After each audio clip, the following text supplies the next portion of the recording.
आप सभी साथियों का मैं एक बार फिर से आपके अपने चैनल अमन स्टडी पे मैं एक बार फिर से वेलकम करता हूँ और मैं ये बता दूं कि देखिए ये जो हम नया जो क्लास स्टार्ट कर रहे हैं वो अनेक शब्दों के लिए एक शब्द से संबंधित जो है वो रहेगा। इसमें जितने प्रश्न हम देखेंगे वो कहीं ना कहीं हर एग्जाम में घूमते हुए आपको मिलेंगे।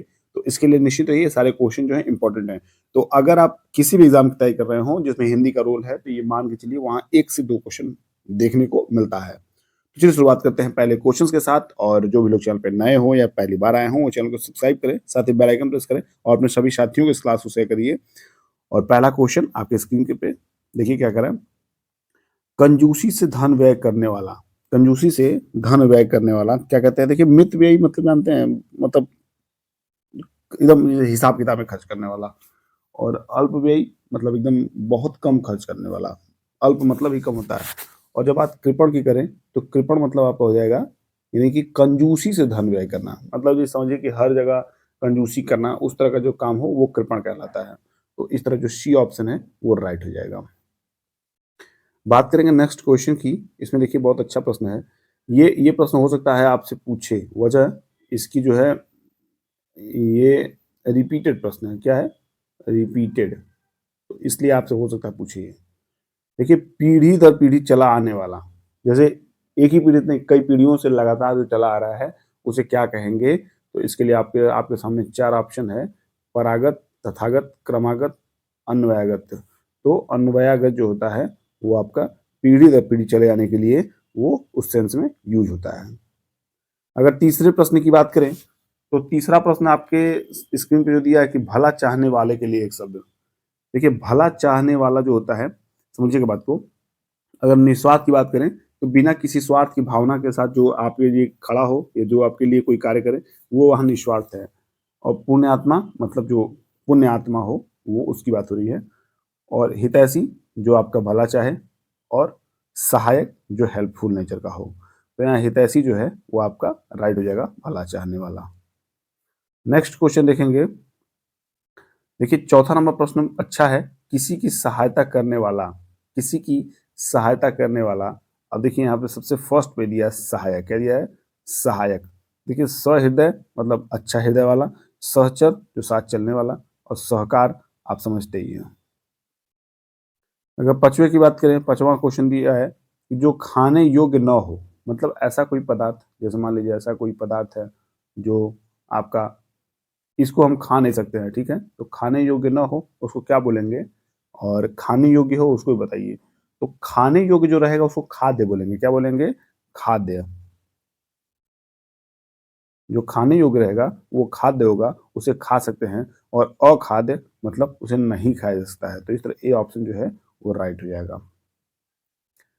छठवां प्रश्न है कि जिसके पास घर ना हो, जिसके पास घर न हो तो उसके उसे क्या कहेंगे? तो जिसके पास घर न हो अनिकेत होता है। क्या होता है? अनिकेत। देखिए निकेत आपने बहुत बार पढ़ा होगा, मैं इसको थोड़ा समझाना चाहता हूँ। जैसे आपने पढ़ा होगा कि कोई भी नाम है लिख दिया गया और लास्ट में निकेतन। क्या हो गया? निकेतन। निकेतन मतलब ऐसा जगह जहाँ लोग निवास करते हों, वो समझिए। ये पारिवारिक तौर पे भी होता है घर का। तो मान लीजिए फला निकेतन कुछ भी हो गया, राम निकेतन, सीता निकेतन, ऐसे कुछ। तो निकेत मतलब घर, और यहाँ अनिकेत जिसके पास जो है घर न हो। अगर 7वें प्रश्न की बात करें तो 7वां प्रश्न कह रहा है कि अवसर के अनुरूप बदल जाने वाले को कहते हैं।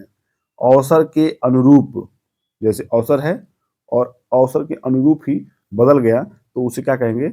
उसे कहेंगे यथा स्थितिवादी। क्या कहेंगे? यथा स्थितिवादी।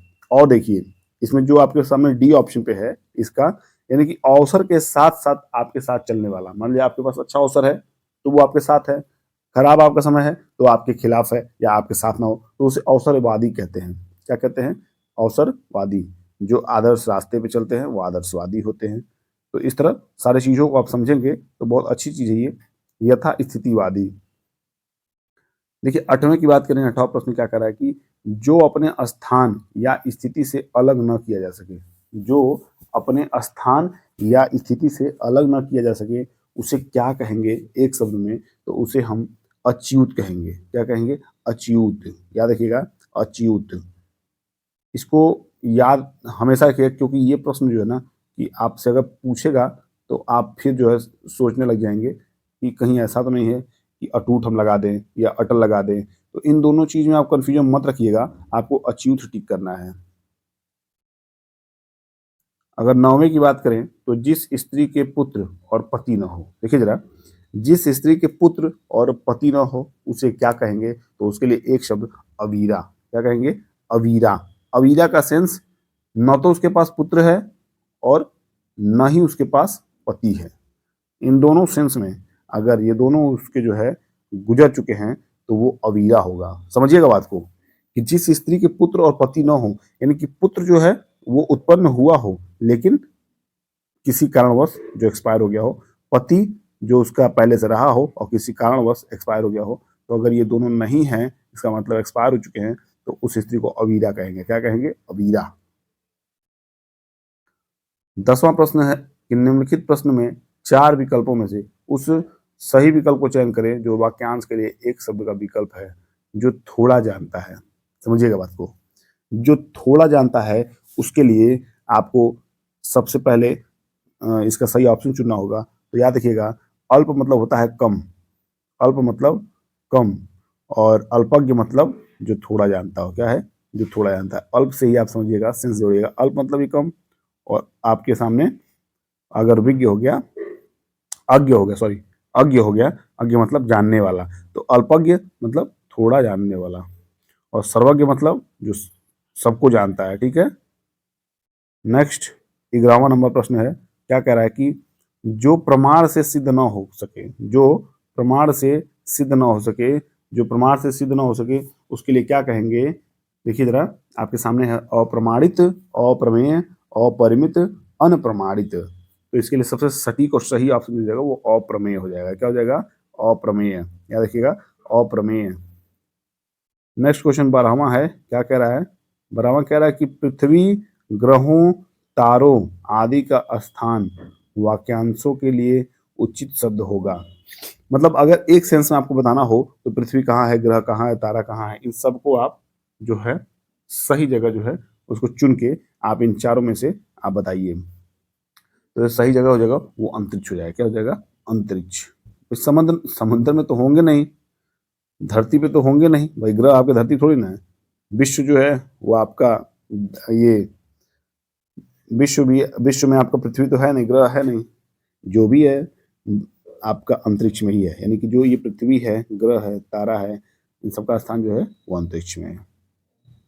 अगर 13वें प्रश्न की बात करें तो जिसकी कोई उपमा न दी जा सके, जिसकी कोई उपमा न दी जा सके उसके लिए एक शब्द क्या होगा? अनुपम होगा, अल्पज्ञ होगा, ज्ञानी होगा, अनुयायी होगा। तो क्या होगा सही शब्द उसका, बताइए आप। तो जो अनुपम होगा उसका जो सही सेंस होता है, यानी कि जिसकी कोई उपमा न दी जा सके उसको अनुपम कहते हैं। यानी कि अनुपम का सेंस अनु, अनुपमा। क्या है? अनुपमा। तो अनुपमा में ही, यहाँ देखिए, अनुपम में ही इस बात को छिपा हुआ है कि जिसकी उपमा न दी जा सके उसको अनुपम कहते हैं। 14 नंबर क्वेश्चन कह रहा है कि निम्न में से कौन सा पीछे चलने वाला शब्द समूह हेतु एक शब्द है? तो पीछे चलने वाला होता है वैसे तो अनुयायी होता है, क्या होता है, जिसको आप फॉलोअर भी कहते हैं। लेकिन अगर आपके सामने इसमें ऑप्शन में नहीं दिया है तो आप इन शब्दों में से आपको छांटना पड़ेगा, और अनुगत से सेंस जो है, अनुगत, अनुयायी, इन्हीं सबसे रिलेटेड है, तो ए वाला ऑप्शन आपका राइट हो जाएगा। 15वें क्वेश्चन की बात करेंगे, दिया है कि सही विकल्प का चयन करें जो वाक्यांश के लिए एक शब्द है आदि से अंत तक। तो क्या हो जाएगा? अनादि, अद्योपांत, समकालीन या समीचीन। तो जो अद्योपांत है, अद्योपांत, अद्योपांत जो है वो आपका आदि से अंत तक, यानी कि प्रारंभ से लास्ट तक का जो समय होता है उसको जो कहेंगे वो आद्योपांत कहेंगे, आद्योपांत कहेंगे। नेक्स्ट क्वेश्चन 16वां है, और इससे पहले मैं आप सभी से फिर कहूंगा कि जो भी लोग चैनल पर नए हो या पहली बार आए हो चैनल को सब्सक्राइब करें।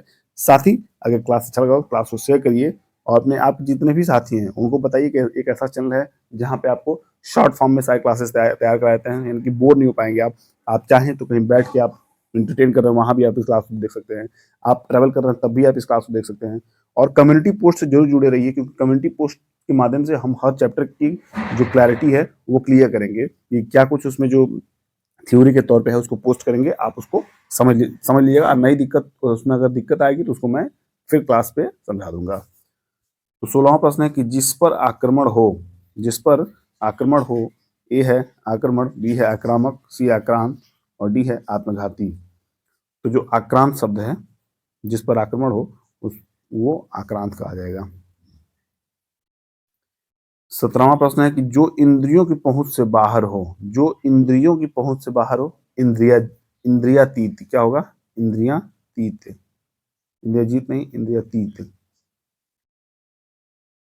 ठीक है, जो इंद्रियों के पहुंच से बाहर हो, इंद्रियातीत।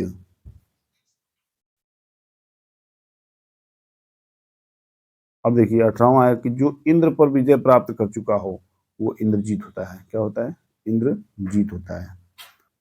19 नंबर की बात करें, पूरब और उत्तर के बीच की दिशा, अगर आपका ये उत्तर है, ये दक्षिण है, ये पूरब है, ये पश्चिम है, ये मिड पॉइंट है, तो समझिएगा ये मैंने उत्तर रख दिया, ये पूरब रख दिया, ये दक्षिण रख दिया और ये पश्चिम रख दिया। तो आपसे पूछ रहा है कि पूरब और उत्तर, मान लीजिए यहाँ जो है, ये जो कह रहा है कि पूरब और उत्तर के बीच की दिशा क्या कहते हैं, तो पूरब और उत्तर के बीच की दिशा को हम क्या कहेंगे, आप बताइए। पूरब और उत्तर की जो बीच की दिशा है, जैसे ये जो है, इसको क्या बोलेंगे? तो इसको आप सभी मेंशन करिए। ऑप्शन आपके सामने है, आग्नेय बोलेंगे, ईशान बोलेंगे, वाया बोलेंगे या नैऋत्य बोलेंगे। क्या बोलेंगे? तो इसका जो सही ऑप्शन हो जाएगा वो हो जाएगा ईशान। नेक्स्ट और इस क्लास का लास्ट क्वेश्चन है 20वां नंबर। क्या कह रहा है कि जो धरती फोड़ कर जमता हो, जो धरती फोड़ कर जमता हो उसे क्या कहेंगे? उसे कहेंगे उद्भिज। क्या कहेंगे? उद्भिज। उद्भिज याद रखिएगा, उद्भिज। जैसे कि मान लीजिए कि कोई आपका अनाज है, आपने गेहूं खेत में बोया है, तो उद्भिज होता है। क्या होता है? वो उद्भिज होता है, क्योंकि धरती को जो फोड़ के वो जन्म लेता है अपना। तो इस तरह याद रखिएगा। तो इस तरह जो क्वेश्चन थे ये समाप्त हुए, ये क्लास आपका यहाँ समाप्त हुआ। और कैसा लगा क्लास, कमेंट करके बताइए, लाइक करके बताइए। तो आज भी हम 100 लाइक्स का टारगेट रखते हैं। और चलिए नेक्स्ट क्लास में मिलते हैं, और तब तक के लिए अपने बुक्स के माध्यम से आप कुछ और जो सेंटेंस तैयार कर लीजिए। हो सकता है कि जब आए आपके सामने तो उसको आप जल्दी टिक करके आगे बढ़ते जाइएगा। तो चलिए मिलते हैं नेक्स्ट क्लास में, तब तक के लिए शुभकामनाएं आपके साथ है। पढ़ते रहिए, मस्त रहिए, स्वस्थ रहिए। Bye bye, take care.